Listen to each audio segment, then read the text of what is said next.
24 евродон турат экен. Бул жакта ушундай атмосфера да.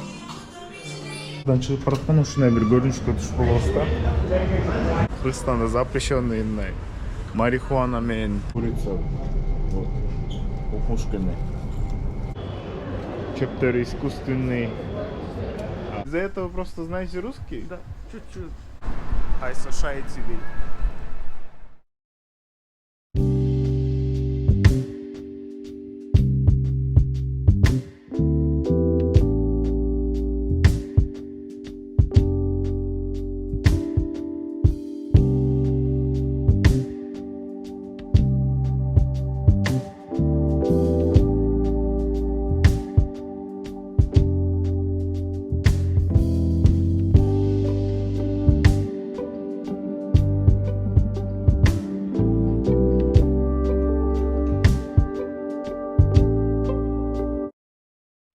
Ушундай чоң электроника саткан магазин.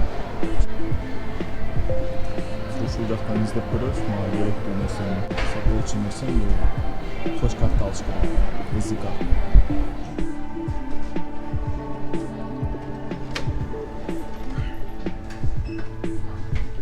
Достор, акыры таптым. Бул жакта SD card, флеш карта 28 гигабайттан 3 алдым. Каждый 23 евро, 24 евродон турат экен. Бул сиздерге видео чыгарганга, сиздерге контент чыгарганга сатып алып атам. Ошондуктан достор, сиздер сөзсүз подписка кылыңыздар, лайк коюңуздар, комментарий жазыңыздар. Бул мага сизден болгон жардамыңыздар болот. Абдан кубанып отурам. 4тө алдым в итоге. Ар бири 24 евродон. Бул мага сөзсүз керек болгон. Неге дегенде, память жок болуп калса, анда видеолор жок болуп калат. Кечен мисалы, деги возможность жок болду да, память полностью толуп калды, бирок менин оюмда болгон нерселер мындай тартылбай кетти да. Ошондуктан 4төн сразу алдым. Кымбат болгонуна карабай элечи. Ну, ичимен кубаныч болуп турат бир чети. Жөнөкөй үйдөр хостел. Жандуу да, арзан. Плюстары өтө көп. Мен отелдер арканда ушуларды көбүрөөк жактырам. Отелдер 2 же 3 болуп барса, анда арзаныраак чыгат. Бирок мындай жерде жашаган мага өтө эле жагымдуу. Бир комнатада 6 адам жашайт. Аябай удобно жайгашкан. Ушундай чыгып келгенден кийин эле биякта ортодо ресепшн.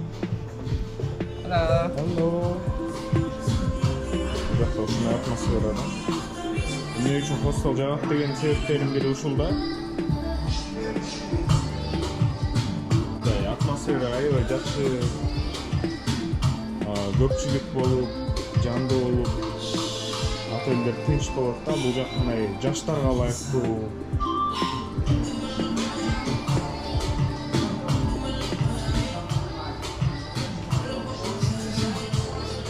Хостелдан чыгып бараткан ушундай бир көрүнүшкө туш болобуз да. Барселонанын кечки атмосферасы.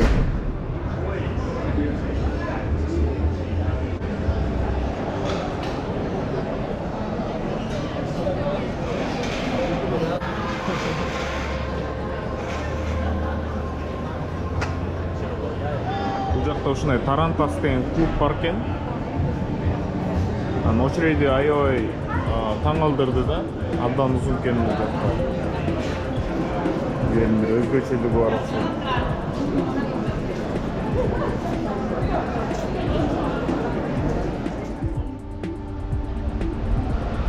Кечки Барселона өзгөчө болсо экен. Туура ушул жана кинолордо көргөндөй эле кечки аллеялар, турган кафешкалар.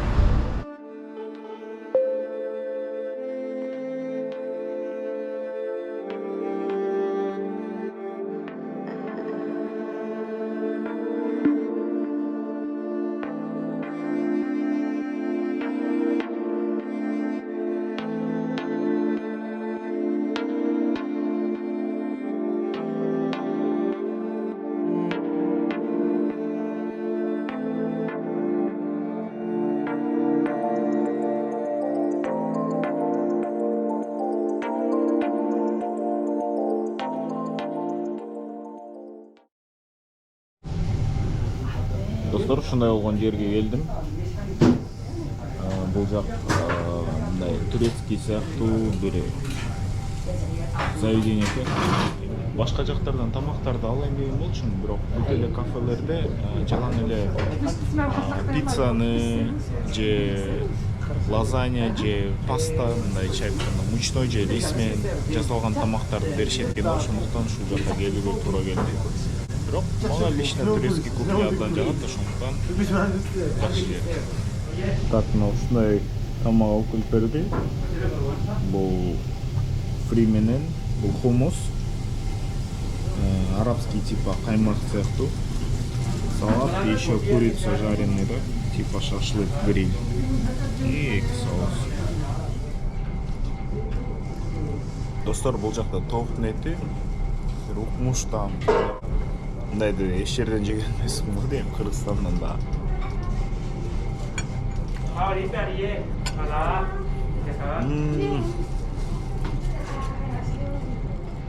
Обычно даже мондай эң эле жөнөкөй мондай помидорлорун, овощлерин жесең да мындай өзгөчө сезилет. Качествосу өйдө экенин билинет да. Эмнеге дегенде биз Кыргызстандан болгондуктан чыныгы даамды билебиз да. Испанияда мындай овощной культура өтө эле күчтүү го дейм да. Аграрный жактагычы. Эмнеге дегенде даамы чыныгы мындай натуральный экен. Жеген сайын рахат алат экенсиң да, мындай даамданчы. Достор, мен мындай көптөгөн ресторандарда иштегем. Кайсы жерде кандай жасайт, мындай жакшы жасаган жерлерди билем. Анан бул жакка келип туруп мындай өзгөчө бир ушундай жөнөкөй жерден эле ушундай даамдуу тамакты алганыма аябай мындай ыраазы болуп турам. Бул жакта ушундай мындай кечки жашоо болуп атат.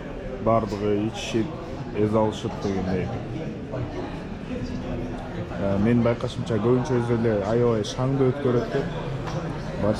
Барселоналыктар, тагыраак айтканда каталонцы да.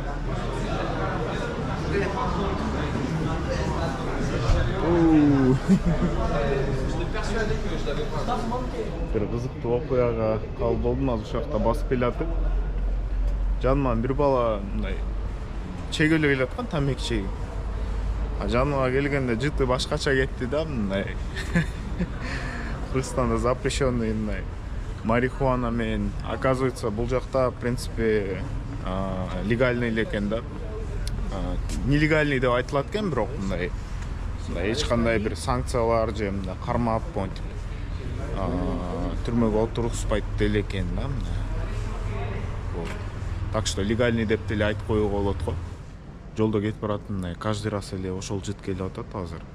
Мен сурап көрөйүн дедим, кайсы жакта сатылат же эмне, же уруксат берилгенби десем, кофе-шоптордо сатылат дейт. Бирок азыр кофе-шоптор жабык, бирок ошондо деле биз кызыктуу болуп атат. Мындай барып издеп карап көрөйүк, сураштырып. Азыр көп эле адамдар менен сүйлөштүм. Анан бир жерди айтты, ушундай басып бартам. Барып сурап сүйлөшүп көрөбүз. Эмне дейт экен, бирок камераны алып кой деди да. Ошондуктан камераны сумкага салып, андан кийин көрсөтөбүз эмне болуп чыкканын. Өтө эле жеңил эле өттү. Келип эле ары бир кыймылдап эле берип койду. 5 мүнөттүн ичинде. Мындай. Көрөбүз эми, байкайбыз.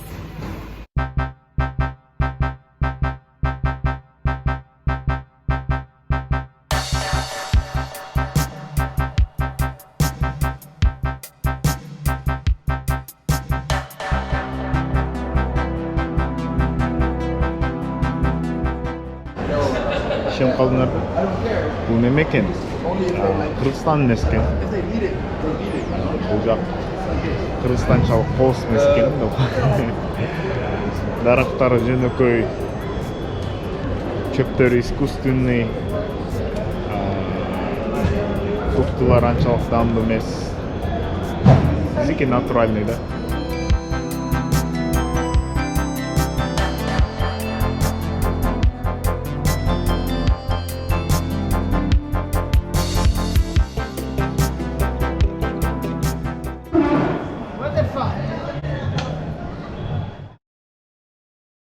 экинчи күн Барселонада. Мен жаңы эле өзүм хостелден чыктым. Ал бул жактан мынакей көрсөтө кетейин. Мынакей ушундай жерде жашайм.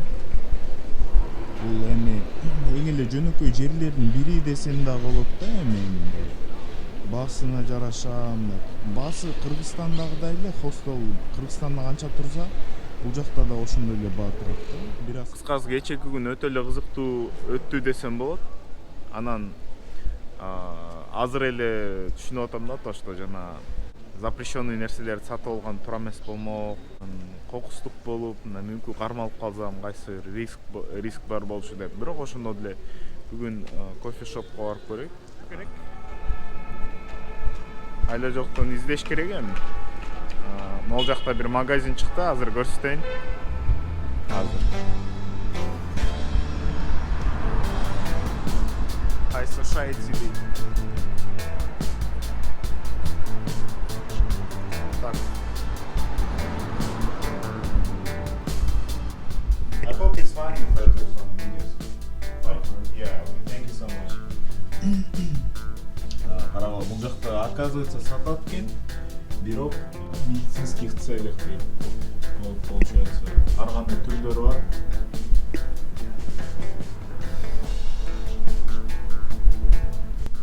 That's great. It's first my shop where I see this kind of, selling weed.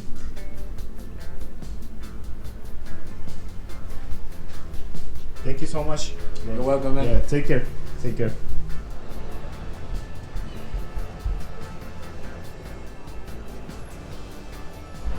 Анан азыр мен бул жактан Барселона shop дейт го. Camp Nou store дейт. Ким Барселонаны футболду жактырган адамдар болсо, как раз место, да? Hello, how are you? Формалардын түр-түрү бар. 10 евродан кен. Кээ бир пололор Барселона. Детский окшойт кээ бирлери. Детский кен барды.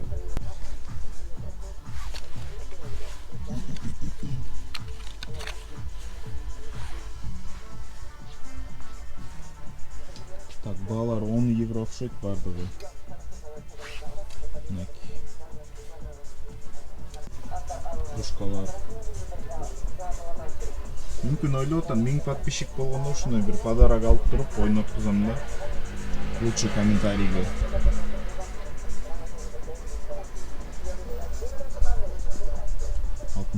Скидка дейт. Кантип койду түшүнбөйм, бирок мындай коюп коюптур да. Реал Мадридтин униформасын. Барселонада.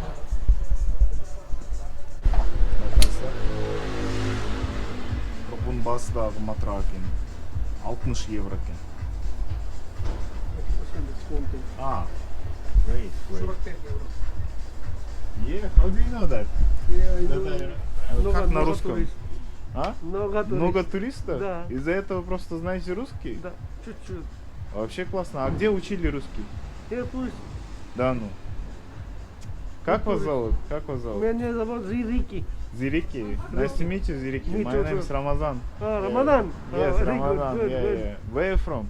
I'm from India. Exactly. India. Kerala, North India, South Delhi, India. Delhi, yeah. Delhi, Because chole, I'm working. chole bhature, Delhi. Because I'm working with the Indian people in the Qatar. I'm working Okay, in in Qatar. Qatar. Yeah. A lot of people, Russian people, Spanish people in Qatar now. A lot Yeah. of money. Yeah, They're paying sure. good I money. agree. Anyway, thank you so much. You Thank you so welcome. much. Take care. Yeah. Anything you want, we have do good price for you. Sure. Thank you so much. бул жакта Барселона футбольный клубдун официальный магазинине келип калдык. Официальный магазин, чтобы вы поняли. Can I make video? Yeah, but not from me. Бет жагына көрсөтпөсөм эле жана 10 метр алыста турсам эле менин бетимди видеого чыгарба дейт, жана бир шуткадагыдай болду го.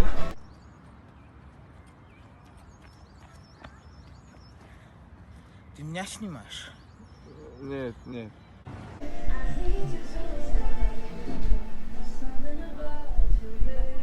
8 евро турат экен. Баалар өтө эле жакшы деп эсептейм. деги эле Барселона шаарында мындай дүкөнчөлөр өтө эле көп экен. Ал жакта ар кандай кружкалар, брелоктор, ошондой эле сувенирлер сатылат. Андан тышкары ар кандай чупа-чупс, шоколад, кекс жана ошондой эле ар түрдүү азык-түлүктөр сатылат.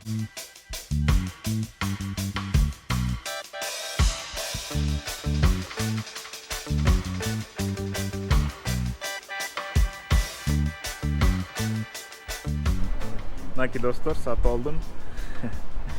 Аз көрөбүз кандай экенин. Эмоцияларды көрөбүз да.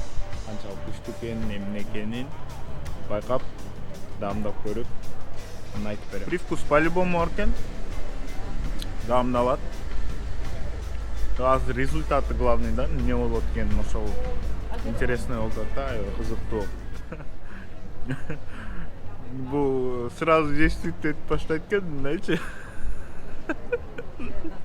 Мен да алам окшойт бир-экөө да. Аябай эле действовать этип. Жакшы эле действовать этет экен. Вот. Так что дальше уже влог кичине интересныйраак кетет. Кызыктуураак.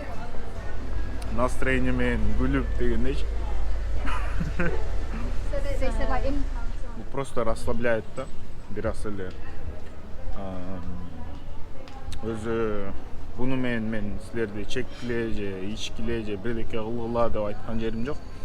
Буну мен өзү наркотик бул жаман нерсе. Андайды любой түрдөгү наркотик жаман, даже тамеки жаман. Силерге совет эч убакта баштабаңыздар дагы мындай нерседен алыс болуңуздар демекчимин.